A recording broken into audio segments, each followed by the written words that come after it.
സൂറത്തിനും ഇൻഡോറിനും പുറകെ തിരഞ്ഞെടുപ്പ് ഫലം വരുന്നതിന് മുന്നേ കോൺഗ്രസിന് മറ്റൊരു മണ്ഡലം കൂടി നഷ്ടമായിരിക്കുന്നു.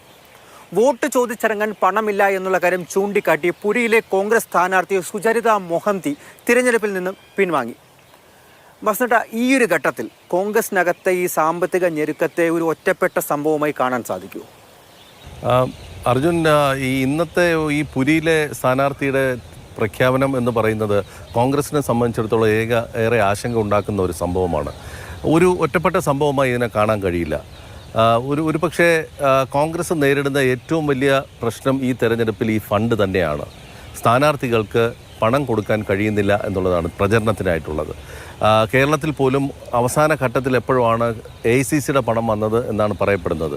ആകെ കോൺഗ്രസിന് പണം ലഭിക്കാൻ കഴിയുന്ന അല്ലെങ്കിൽ ഫണ്ട് സ്വരൂപിക്കാൻ കഴിയുന്ന രണ്ട് സംസ്ഥാനങ്ങളെന്ന് പറയുന്നത് കർണാടകയും തെലങ്കാനയുമാണ്. ഇന്ന് സുചരിത പറഞ്ഞേക്കുന്ന ഒരു പ്രധാനപ്പെട്ട കാര്യം, ഒരു 5 ലക്ഷം രൂപ പോലും എനിക്ക് എടുക്കാൻ കഴിയുന്നില്ല എന്നുള്ളതാണ്. അതായത് അത്യാവശ്യം വേണ്ട പ്രചരണ സാമഗ്രികൾ തയ്യാറാക്കാനുള്ള 5 ലക്ഷം രൂപ പോലും എനിക്ക് സമ്മതിക്കാൻ കഴിയുന്നില്ല.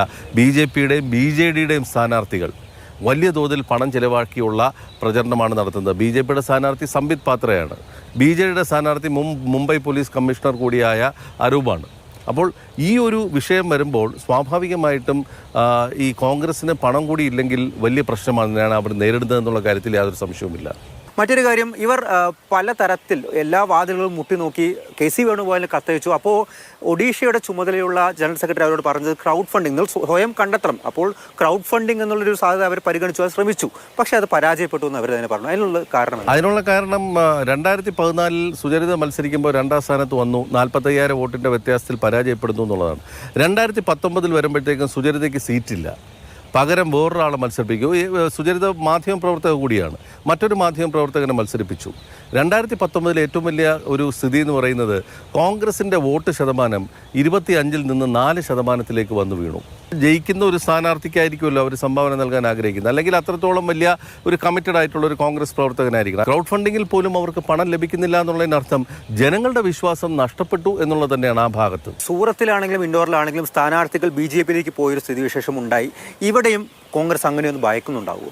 ഇപ്പോഴത്തെ സാഹചര്യത്തിൽ അത് പറയാൻ കഴിയില്ല. ചിലപ്പോൾ ഒരു BJPയിലേക്ക് പോകുന്നതിൻ്റെ ഭാഗമായിട്ട് ഒരു കാരണം പറഞ്ഞതായിരിക്കാം ഫണ്ടില്ല എന്നുള്ളത്. ഏറെ കാലമായി കോൺഗ്രസ് ഒഡീഷയിൽ ഏകദേശം ശോഷിച്ച ഒരു സ്ഥിതിയിലാണ്. ഇപ്പോൾ പണമില്ലാത്തതിൻ്റെ ഒരു സാഹചര്യം, അതോടൊപ്പം തന്നെ ജനവിശ്വാസം നേടാൻ കഴിയാത്തൊരു സാഹചര്യം. BJD വലിയ തോതിൽ മുന്നിൽ നിൽക്കുന്നു. BJP ആകട്ടെ വലിയ വെല്ലുവിളി ഉയർത്തിക്കൊണ്ടാണ് അവിടെ ഇപ്പോൾ മത്സര രംഗത്ത് വരുന്നത്. അതായത് നവീൻ പട്നായിക്ക് കഴിഞ്ഞാൽ പിന്നെ ആര് എന്നുള്ളൊരു വലിയ ചോദ്യം BJD നിൽക്കുന്നു. സ്വാഭാവികമായിട്ടും കോൺഗ്രസ് രംഗത്തില്ലാത്തൊരു സാഹചര്യത്തിലേക്ക് ഒഡീഷ നീങ്ങുന്നു എന്ന് വേണമെങ്കിൽ പറയാം. അപ്പം ഇന്ത്യ സഖ്യത്തിന് വലിയ ഒരു പ്രതീക്ഷയുണ്ടായിരുന്ന ഇടമാണ് ഡൽഹി. അവിടെ മുൻ കോൺഗ്രസ് അധ്യക്ഷന്റെ ഘർവാപ്പസിയാണ് ഇന്ന് സംഭവിച്ചിരിക്കുന്നത്. കോൺഗ്രസിന്റെ ഡൽഹിയിലെ പതനത്തിന് കാരണക്കാരായ ഒരു പാർട്ടിയുമായി കൂട്ടുചേരാൻ കോൺഗ്രസ് പിന്നെ തയ്യാറാകുന്നു എന്ന് വരുമ്പോൾ ഷീലാ ദീക്ഷിതിന്റെ പരാജയത്തിലേക്ക് വഴിവെക്കുന്നു. അത് കോൺഗ്രസിന്റെ പൂർണ്ണമായ തകർച്ചയ്ക്ക് വഴിവെച്ച ആം ആദ്മി പാർട്ടിയുമായി കൈകോർക്കാൻ കോൺഗ്രസ് തയ്യാറായപ്പോൾ കോൺഗ്രസിന്റെ അണികളിൽ അത് എത്രത്തോളം ഈ ഒരു ചേർന്ന് പോക്കൽ ആം ആദ്മി പാർട്ടിയുമായി താഴെത്തട്ടിൽ കോൺഗ്രസ് ചേർന്ന് പോകുമെന്നുള്ളത് സംശയകരമായ കാര്യമാണ്. ലൗലി നേരത്തെ BJPയിൽ പോയതാണ്, പിന്നെ വീണ്ടും മടങ്ങി വന്ന ഒരാളാണ്. അപ്പോൾ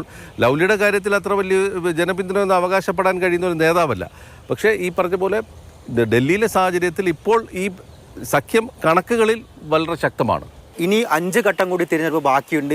ഹൃദയഭൂമിയിൽ അടക്കം വലിയ ഹൈ പ്രൊഫൈൽ പ്രചാരണം നടത്തുന്നതിന് കോൺഗ്രസിന് ഈ സാമ്പത്തിക ഞെരുക്കം ഒരു തടസ്സമാകുമോ എന്നുള്ള കാര്യമാണ് അറിയേണ്ടത്.